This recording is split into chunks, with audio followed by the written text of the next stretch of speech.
猎物，却是没能杀人的韩放。老师，对不住了，这次也连累您了。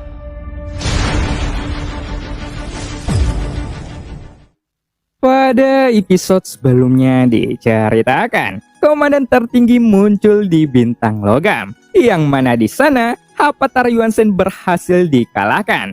Lalu, komandan tertinggi berbicara dengan Hapatar Yuansen, tetapi Hapatar Yuansen tidak mau menjawab, sehingga komandan tertinggi segera menghajar kembali Hapatar Yuansen hingga mencapai krisis. Dan scene pun berganti.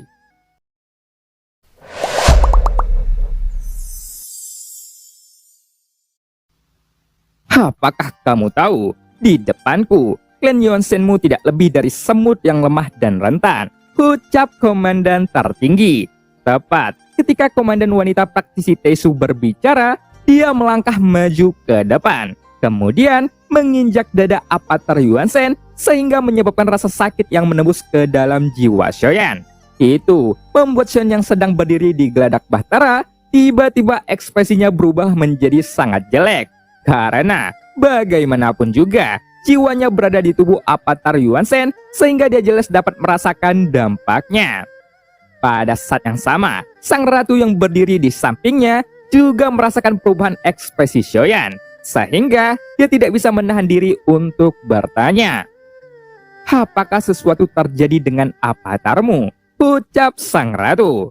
Suara sang ratu keluar dengan lembut. Kemudian, ia mendekati Shoyan secara perlahan.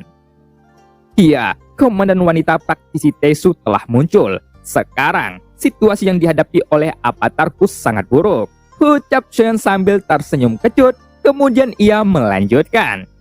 Menurut informasi yang aku terima, komandan wanita ini bukan hanya seorang komandan wanita biasa, tetapi dia juga seorang tuan muda ke-12. Tapi, aku tidak tahu kekuatan apa yang dia miliki, ucap Shoyan. Karena dia seorang tuan muda ke-12 dari praktisi Tesu, secara alami, kekuatan yang dia miliki setidaknya telah menembus ranah dewa keabadian.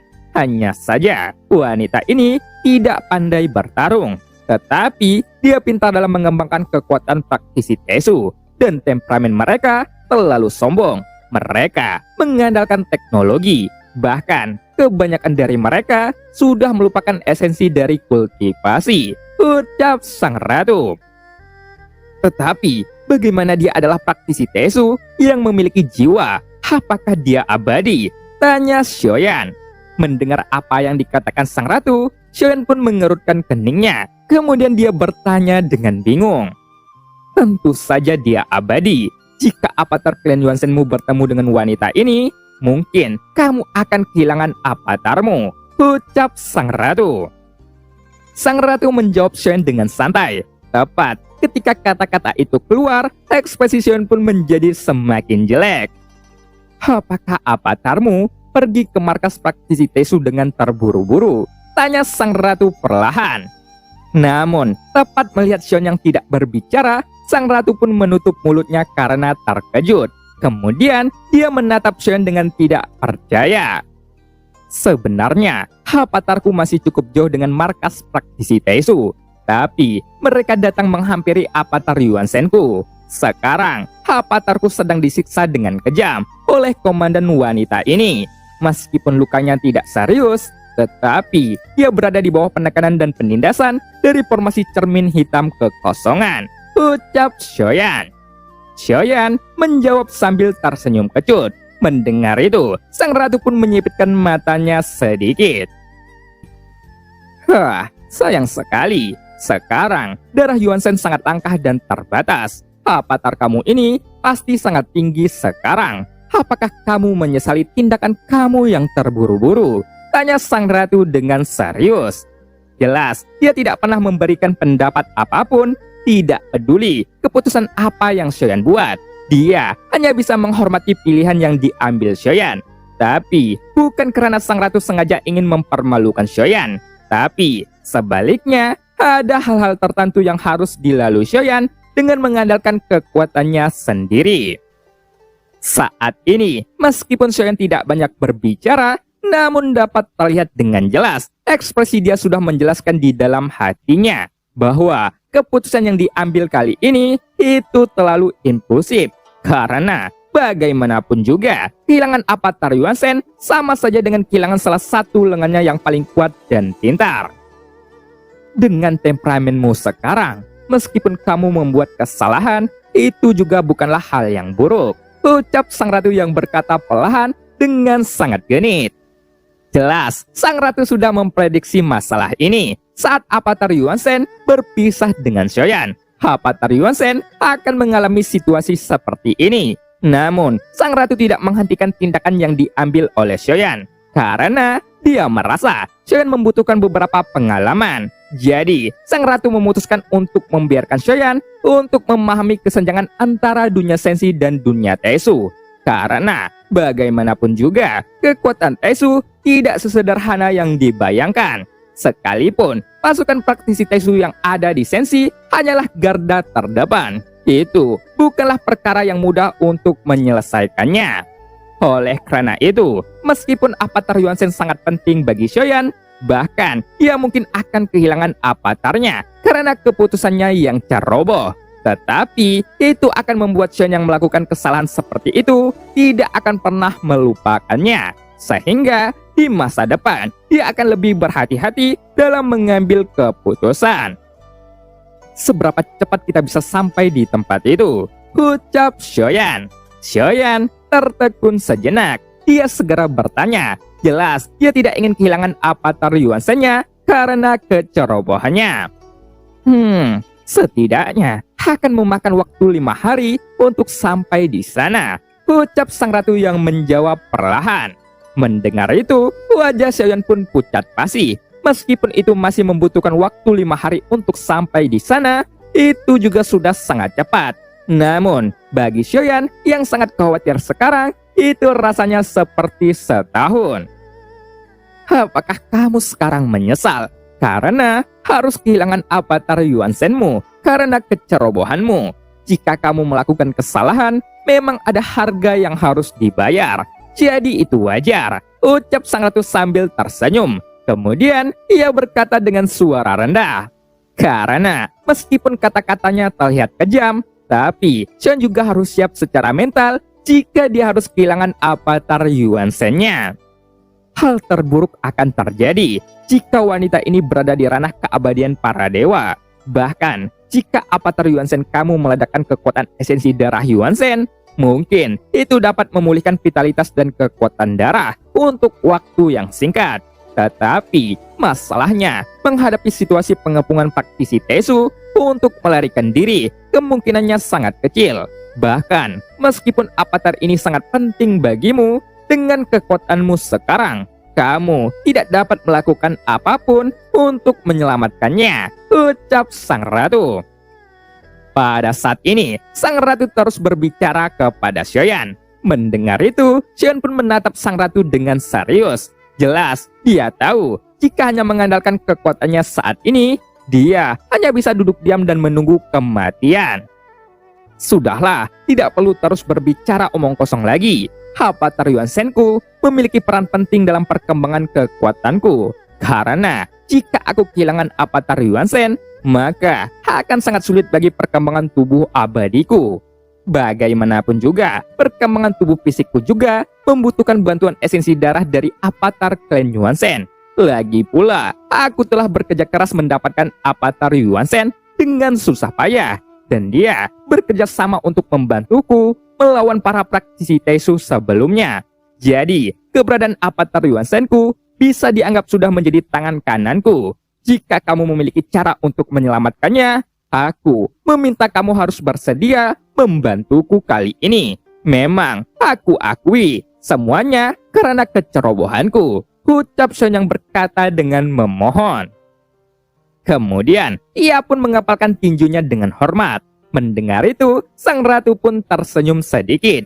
Meskipun dia tahu bahwa Xiaoyan terlalu implosif dan ceroboh, tapi sebenarnya karena dia melihat banyak bintang dan benua yang banyak makhluk hidupnya dihancurkan, setelah itu dijaras sumber dayanya oleh praktisi Taisu. Sehingga dia juga sepenuhnya meremehkan kekuatan praktisi Taisu. Jika kamu berbicara dengan sopan, aku akan membicarakannya lagi denganmu, ucap sang ratu yang berkata dengan dingin. Mendengar itu, Chen pun tersenyum tak berdaya, karena meskipun hubungannya dengan sang ratu sudah cukup dekat, itu tidak seperti sebelumnya. Tetapi Chen tetap menganggap sang ratu sebagai senior. Ketika dia meminta bantuan, sang ratu pun tertekun sejenak. Lalu, tiba-tiba Xiaoyan menyadari bahwa ada sesuatu yang aneh di tempat dia berada. Bukankah ini tata letak yang ajaib? Ucap Xiaoyan. Melihat pemandangan itu, Xiaoyan pun langsung bertanya. Mendengar itu, mata indah sang ratu pun tiba-tiba melebar. Kemudian, dia dengan cepat menatap Xiaoyan dengan tidak percaya. Kali ini, sepertinya suamiku menjadi lebih pintar, ucap sang ratu. Sang ratu memegang wajahnya yang cantik dan ekspresinya penuh keterkejutan dan kegembiraan. Namun, saat mendengar apa yang dikatakan oleh sang ratu, Xiaoyan hanya bisa tersenyum kecut. Jelas, dia merasa terhina, seolah-olah selama ini dia adalah bodoh. Sebenarnya, ini bukanlah sebuah rencana. Hanya saja, aku ingin memberitahu dunia Tesu cara membunuh mereka kepada Tuan Muda 12. Dan rencananya bukan milikku, tetapi milik Yang Mulia Zuzang, ucap sang ratu. Setelah sang ratu mendapatkan ketenangannya kembali, sang ratu pun tiba-tiba berkata dengan serius. Mendengar itu, Xiaoyan pun langsung tercengang. Apakah kamu tahu, praktisi Tesu tidak takut kepadaku. Sebenarnya, memang sulit untuk menghancurkan praktisi Tesu jika hanya mengandalkan kekuatanku. Apakah kamu tahu siapa yang mereka takuti? Oleh karena itu, aku membiarkan mereka tetap berdiri di dunia sensi. Tapi, sekarang biarkan mereka mengerti bahwa Yang Mulia belum jatuh. Dan sekarang Yang Mulia telah kembali, ucap sang ratu sambil tersenyum. Ia menjelaskan kepada Xiaoyan yang sedang terdiam. Scene pun berpindah. Pada saat yang sama, tidak jauh dari kota 1000 bintang, komandan wanita praktisi Tesu masih memiliki peran. Bagaimana cara membuat avatar Yuan-Shen untuk membuka mulutnya. Tapi, tiba-tiba ekspresinya berubah drastis. Bahkan, sosoknya tidak bisa bergerak. Karena pada saat ini, tiba-tiba sosoknya diselimuti oleh kegelapan.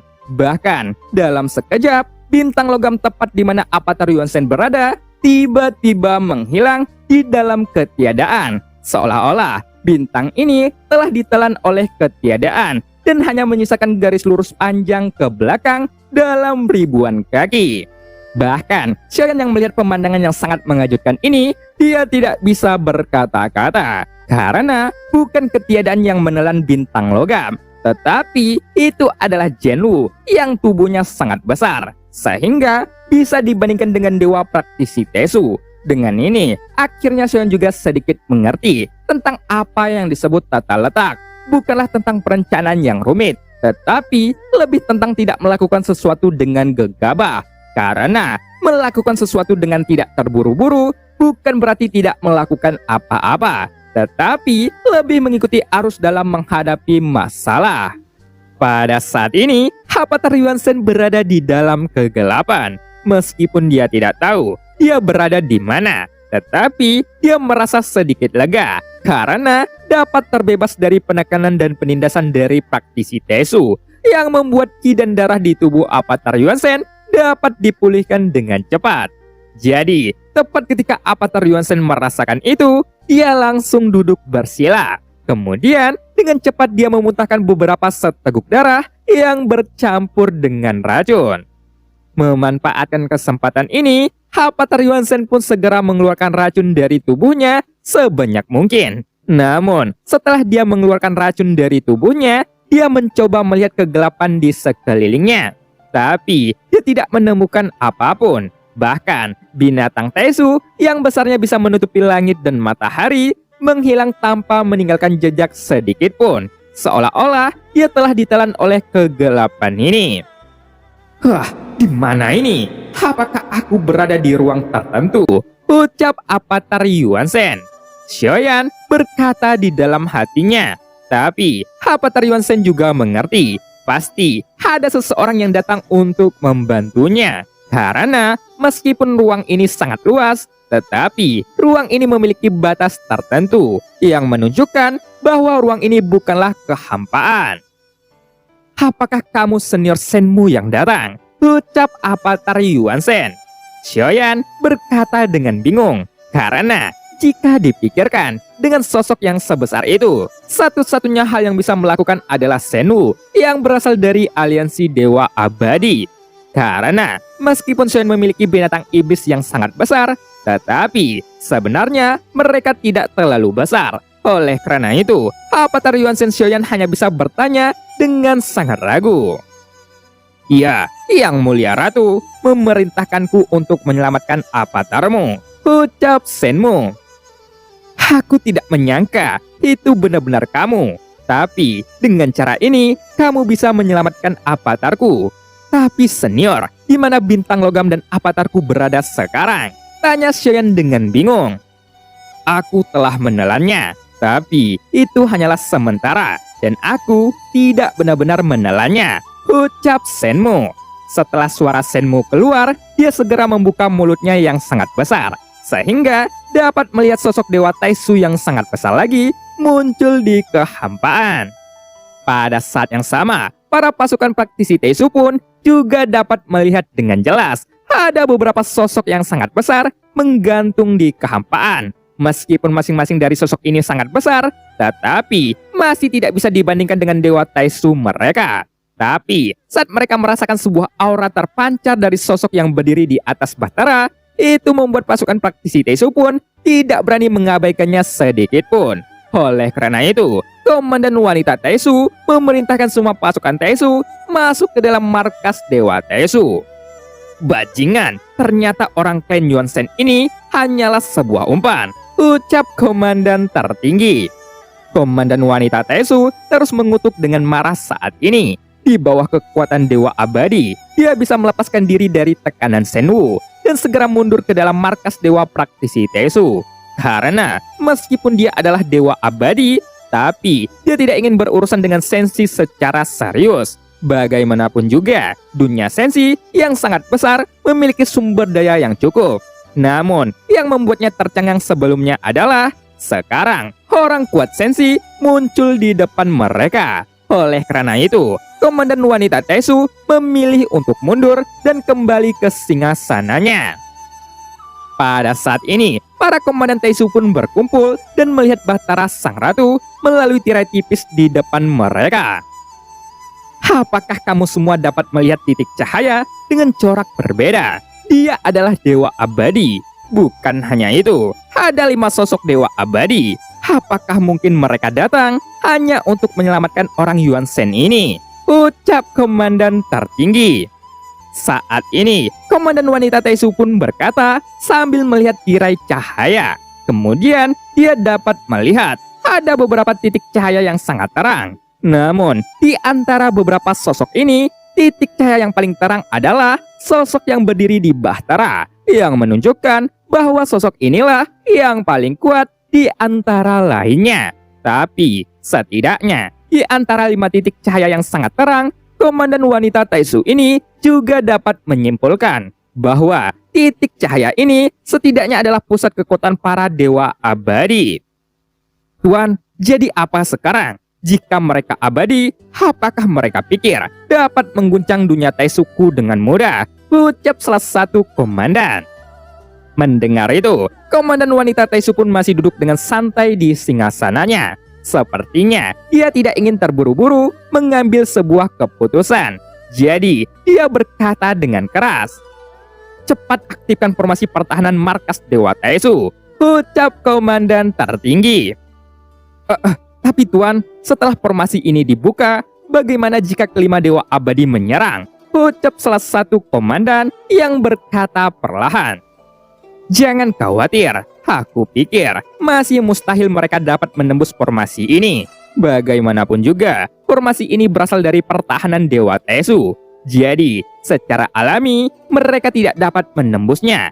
Karena formasi ini memiliki 10 lapisan formasi larangan teratas dari praktisi Taisu. Lagi pula, itu hanyalah sekelompok idiot dari dunia sensi yang tidak tahu apa-apa tentang teknik formasi perbatasan, ucap Komandan Wanita Tesu yang menjelaskannya dengan tegas.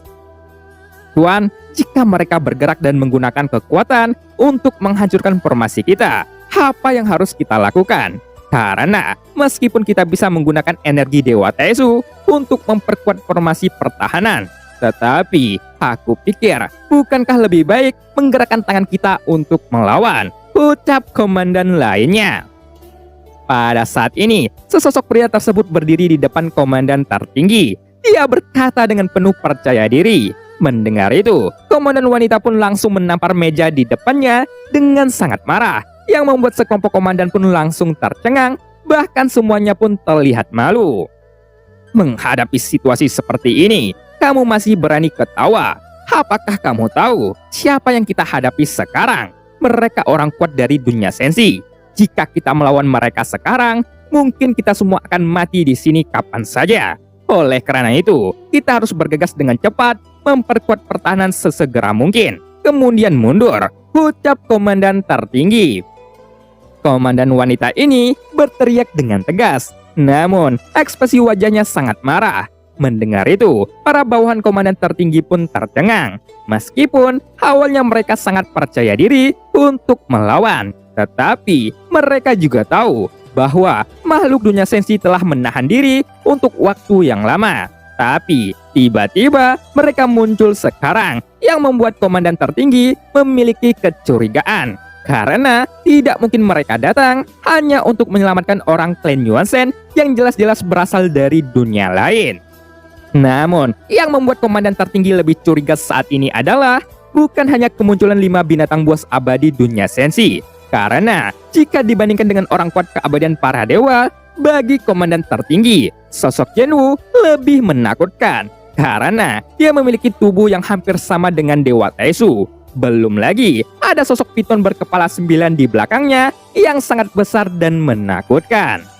Oleh karena itu, dia masih enggan untuk memprovokasi mereka. Bagaimanapun juga, keberadaan seperti itu lebih menakutkan daripada orang kuat di keabadian para dewa. Karena dengan dunia sensi memiliki mereka, maka dunia sensi akan memiliki kekuatan menakutkan yang nyata di dunia. Tapi itu masih membuat dunia Tesu bingung. Pergerakan dunia sensi yang pertama justru untuk menyelamatkan orang dari klan Yuansen yang datang dari dunia tanpa batas. Karena meskipun klan Yuansen ini bergabung dengan dunia sensi, orang ini hanya memiliki kekuatan tubuh abadi bintang 6 yang seharusnya tidak layak disebut bagi pejuang dunia sensi untuk membiarkan orang ini berperang demi dunia sensi. Tapi mengapa saat orang ini dalam situasi krisis, dunia sensi langsung mengambil tindakan? Sedangkan di area sekitarnya yang telah dihancurkan, sensi tidak bergerak sama sekali. Memikirkan hal ini, komandan tertinggi pun mendengus dingin. Bajingan, apa yang mereka rencanakan? Aku benar-benar tidak tahu apa yang mereka lakukan sekarang. Mengapa saat pasukan praktisi Teisuku menjarah sumber daya, dunia sensi tidak mengambil tindakan? Apakah karena kita tidak bergerak saat itu? Ayo pergi dari sini dan aktifkan pertahanan Dewa Tesu. Kita akan membicarakannya setelah pergi dari sini, ucap komandan tertinggi yang memberikan perintah kepada praktisi Tesu. Namun, sebelum sosoknya bisa bergerak, tiba-tiba sosok piton besar Senwu pun bergegas dengan liar di kehampaan. Kemudian, dia dengan cepat membuka mulutnya yang besar dan terus menyapu ke arah markas praktisi Tesu, lalu menggigitnya dengan keras. Namun, karena ada formasi pertahanan yang meliputi markas Dewa Tesu, gigitan dari piton raksasa ini langsung diblokir di udara. Tapi, meskipun gigitan itu tidak dapat merusak formasi sepenuhnya, tetapi ada 2 gigi piton raksasa yang menancap di sekitar lapisan formasi, yang membuat markas Dewa Tesu tidak dapat bergerak sedikit pun. Mengapa kamu ingin pergi sekarang? Bukankah kamu ingin berperang? Jadi, kamu tidak bisa pergi. Dasar sekelompok sampah, ucap Senwu. Sebuah suara keluar dengan dingin. Mendengar itu, wajah komandan tertinggi pun menjadi pucat. Karena dia dapat melihat dengan jelas formasi pertahanan Dewa Tesu yang digigit oleh piton raksasa meninggalkan 2 lubang seperti parit. yang membuat kesombongan dan cibiran sebelumnya lenyap dengan seketika. Sehingga dia sekarang tidak berani berpikir bahwa dunia sensi tidak dapat menembus formasi pertahanan Dewa Tesu. Karena jika itu yang melakukan adalah Shenwu dengan keberadaan yang menakutkan seperti itu, mungkin jika dia menggigit bintang maupun benua, itu dapat menghancurkannya secara langsung, yang menunjukkan kekuatannya telah melampaui para dewa abadi. Jadi, tidak menutup kemungkinan, meskipun markas Dewa Tesu memiliki formasi pertahanan yang mampu menahan pukulan dari Dewa Abadi, mungkin bukan hal yang mustahil binatang buas ini dapat menghancurkannya. Seharusnya binatang buas ini adalah Kaisar Shenmu, seperti di dalam rumor. Tapi, melihat dari sudut pandang ini, dia bahkan lebih kuat daripada rumor yang beredar. Karena dengan ukuran tubuhnya saja, itu sudah sangat menakutkan. Belum lagi, sepertinya dia memiliki kekuatan ofensif dan defensif. Jadi, jika dunia Taisuku melawan sekarang, mungkin akan sangat sulit untuk dapat menyelesaikannya. Tapi, mengapa binatang buas ini ingin melindungi klan Yuan Shen? Gumam komandan tertinggi. Memikirkan hal ini, komandan tertinggi pun sakit kepala. Karena semua keraguan sepenuhnya tertuju pada avatar klan Yuan Shen Xiaoyan, yang menurutnya mustahil bagi dunia sensi berani mengungkapkan kekuatan mereka hanya demi satu klan Yuan Shen bintang 6. Hanya saja, tepat ketika komandan tertinggi sedang memikirkan kebingungannya, tiba-tiba energi pun melonjak di sekitar lubang besar formasi yang rusak dari pertahanan dewa praktisi Tesu. Dan cerita pun berakhir. Buat teman-teman yang seperjuangan, tetap semangat dan pantang menyerah. Setiap orang memang tidak bisa mengelak dari yang namanya ujian atau cobaan hidup. Namun, setiap permasalahan yang terjadi di hidup kita pasti memiliki pelajaran yang bermanfaat. Jika bisa bersabar dan bersikap tenang, kamu pasti akan menemukan jalan keluarnya dari setiap cobaan yang menghadang. Sampai jumpa.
加玛帝国云岚宗，萧炎回来了。